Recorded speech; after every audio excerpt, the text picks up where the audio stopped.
Assalamualaikum warahmatullahi wabarakatuh. Kembali lagi di channel Media Islam. Pada video kali ini kita akan membahas tentang kisah sedih ketika Sayyidina Bilal merindukan sosok Rasulullah Shallallahu Alaihi Wasallam. Namun sebelum lanjut, jangan lupa tekan tombol subscribe dan aktifkan tombol lonceng notifikasinya.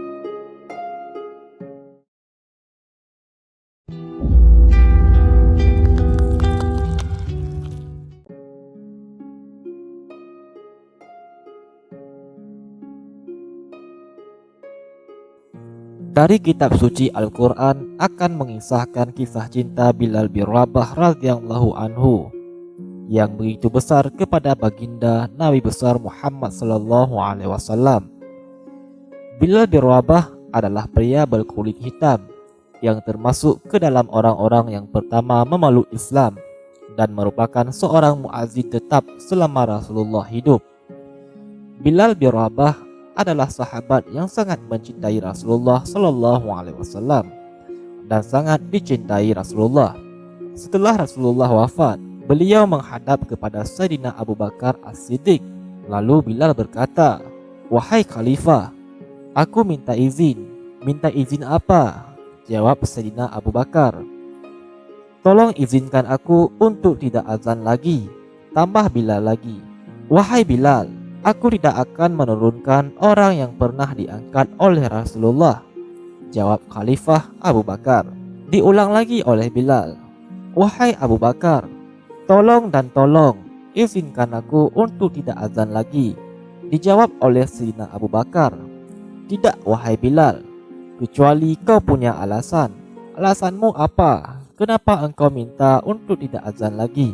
Akhirnya Sayyidina Bilal memberikan alasan diiringi dengan derai air mata. Tiba-tiba Sayyidina melihat ke arah menara, lalu melihat ke kubur Nabi Muhammad yang dulu kamarnya Nabi Muhammad, lalu melihat ke menara, lalu melihat lagi ke kubur dan berkata, "Wahai Abu Bakar, kebiasaanku dulu di waktu Nabi Muhammad hidup adalah sebelum waktu sholat aku membangunkan Nabi Muhammad. Aku datang ke tempat Nabi Muhammad dan berkata, 'Ya Rasulullah, waktu sholat.' Dan kadang Nabi Muhammad yang datang ke tempatku lalu berkata, 'Bilal, waktu sholat.' Kemudian setelah itu aku bersama Nabi Muhammad mendekat ke menara dan aku naik ke menara. Nabi Muhammad melihatku. Lalu sebelum aku azan, aku selalu menoleh kepada Nabi Muhammad yang di tempat itu. Kemudian aku melakukan azan. Dan setelah itu aku turun disambut oleh Rasulullah. Dan itu aku lakukan sehari 5 kali dan berulang-ulang, sehingga sungguh suasana keadaan itu mengingatkan aku kepada Rasulullah, sehingga aku tidak mampu melakukan azan lagi saat ini wahai Abu Bakar." Akhirnya Sayyidina Abu Bakar menitihkan air mata dan mengatakan, "Kalau alasanmu seperti itu boleh." Akhirnya Sayyidina Bilal pergi ke Syam selama beberapa hari, bahkan beberapa bulan yang cukup lama.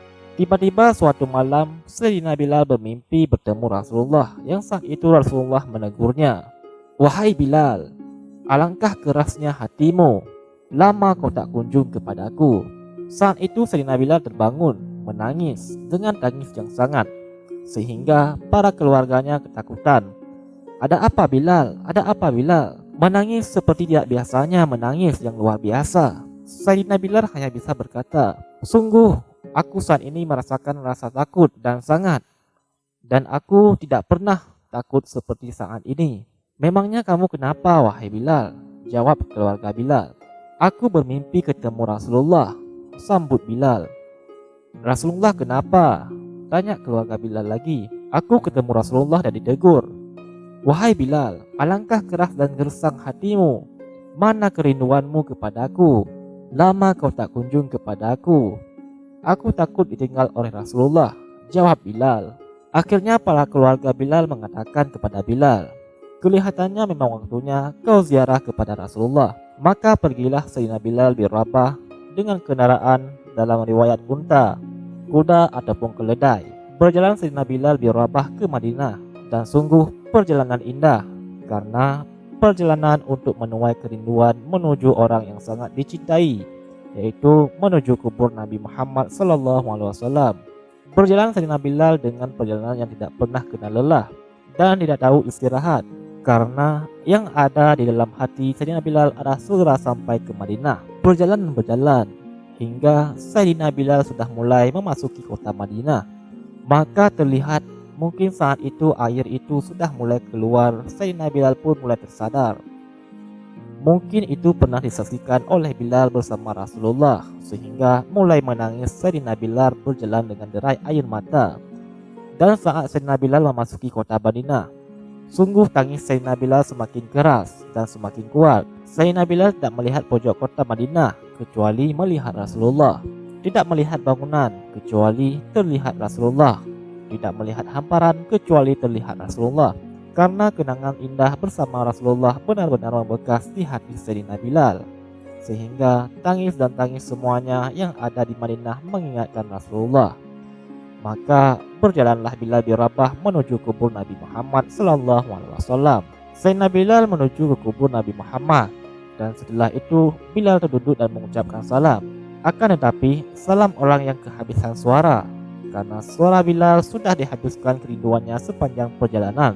Bilal hanya mengucapkan dengan suara lirih dan berkata, "Assalamualaikum ya Rasulullah, Assalamualaikum ya Habiballah, Assalamualaikum ya Nabi Allah." Sayyidina Bilal terduduk di hadapan kubur Nabi Muhammad SAW dengan derai air mata. Dan tiba-tiba di saat itu ada yang menepuk kepala Sayyidina Bilal. Lalu Bilal menoleh. Ternyata yang dilihatnya adalah Sayyidina Abu Bakar dan Sayyidina Umar. Lalu Sayyidina Bilal bersedih dan ditegur oleh Khalifah Abu Bakar. "Wahai Bilal, kau menangis dan suara tangismu tidak seperti biasa." Lalu Bilal berkata, "Wahai Khalifah, sungguh aku saat ini merasakan takut yang sangat takut." Khalifah bertanya, "Takut apa Bilal?" Bilal menjawab, "Aku merasakan takut." Khalifah bertanya kembali, "Takut apa wahai Bilal?" Bilal lalu menjawab, "Aku takut ditinggal Rasulullah." Khalifah berkata, "Memangnya kamu kenapa? Melakukan dosa apa?" Bilal menjelaskan, "Aku bermimpi ketemu Rasulullah. Rasulullah menegurku, 'Bilal, alangkah keras hatimu, mana kerinduanmu kepadaku. Lama kau tidak pernah kunjung kepadaku.' Ini kalimat yang aku rasakan, kalimat yang aku pahami dalam mimpi itu. Sungguh aku takut ditinggal oleh Rasulullah." Kemudian Sayyidina Abu Bakar menghibur Bilal, "Wahai Bilal, ketahuilah, air mata yang pernah menangis karena rindu kepada Rasulullah tidak akan ditinggal oleh Rasulullah, dan engkau adalah orang yang tidak akan pernah ditinggal Rasulullah." Bilal menjawab, "Benarkah begitu wahai Abu Bakar?"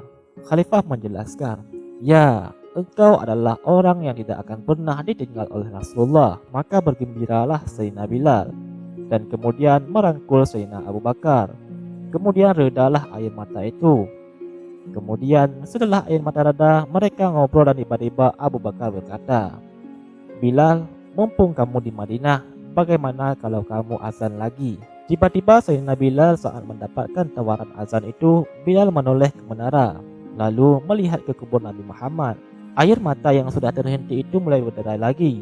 Melihat ke menara dan melihat ke kubur, lalu menggelengkan kepala sambil berkata, "Tidak wahai Abu Bakar, tidak wahai Umar, aku belum kuat untuk azan." Kemudian tidak lama kemudian ada anak-anak kecil. Dua anak kecil datang kepada Sayyidina Bilal bin Rabah, membonceng tangan kanan Sayyidina Bilal dan yang satu di kiri, dan berkata, "Wahai tukang azan kakekku." Terkaget Sayyidina Bilal, lalu menoleh. Ternyata di kanannya Sayyidina Bilal adalah Hasan dan di kirinya adalah Sayyidina Husain. Sayyidina Bilal betul-betul kaget dan mengangkat tangannya. "Ya Allah, terima kasih. Aku rindu kepada kekasihmu Nabi Muhammad, dan telah kau kirim kepadaku orang-orang yang sangat dikasihi oleh kekasihku Nabi Muhammad." Kemudian Bilal menghadap kepada Hasan dan Sayyidina Hasan diberdirikan. Lalu Bilal melihat wajah Hasan, lalu melihat kaki Husain, lalu berpindah ke wajah Hasan, lalu menoleh lagi ke kaki Sayyidina Husain.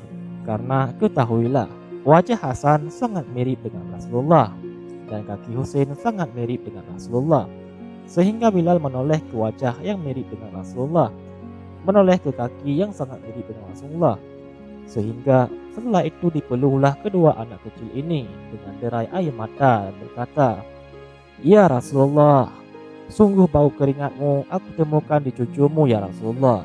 Tiba-tiba tidak lama kemudian Sayyidina Hasan dan Husain berbicara, "Bilal, aku kangen dengan suara azanmu. Gimana kalau kamu azan?" Sayyidina Bilal bingung dan menoleh kepada Sayyidina Abu Bakar dan Umar. Akhirnya Sayyidina Umar dan Sayyidina Abu Bakar mengatakan, "Lakukanlah." Kemudian Sayyidina Bilal menoleh kepada cucu Rasulullah tadi, "Wahai Hasan dan Husain, sebelum engkau meminta, khalifah dan wakilnya meminta aku azan, tapi aku menolak. Tapi karena yang meminta saat ini adalah dirimu, wahai Hasan dan Husain, aku tidak berani menolak, sebab aku takut. Jika aku menolak permintaanmu, aku takut nanti ditolak untuk azan di depan Rasulullah di surga nanti." Hingga ditentukan waktu azan, Sayyidina Bilal bin Rabah, waktu sudah ditentukan, beberapa orang sudah pada datang menunggu. Datanglah waktu, dalam riwayat sahur atau subuh. Orang-orang pada nunggu, mana Bilal? Tiba-tiba ada orang yang berdiri ketika masuk waktu sholat. Ada orang berdiri, orangnya memang hitam, tetapi memancar dari kehitamannya ini penuh kecintaan kepada Rasulullah.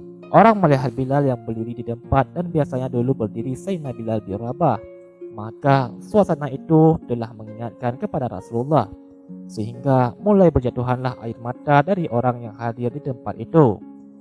Kemudian Bilal berjalan, dan jalannya Bilal tidak berubah seperti dahulu.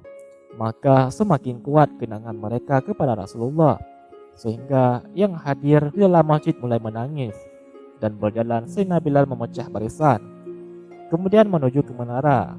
Dan di saat naik ke menara, mereka semakin kuat bahwasanya seperti inilah yang pernah disaksikan dulu bersama Rasulullah. Sayyidina Bilal di atas rupanya. Di atas Sayyidina Bilal berderai dengan air mata, lalu melihat ke tempat yang biasanya Rasulullah ada di tempat itu. Dan Sayyidina Bilal hanya bisa menutup mata dan berusaha membasuh air mata.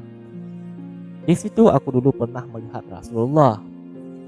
Tangis orang yang ada di masjid dibarengi dengan tangis Sayyidina Bilal bin Rabah, sehingga disebutkan bahwa tidak ada tangis di Madinah lebih banyak dan lebih dahsyat daripada saat itu. Akhirnya Sayyidina Bilal memulai azan. Allahu Akbar, Allahu Akbar.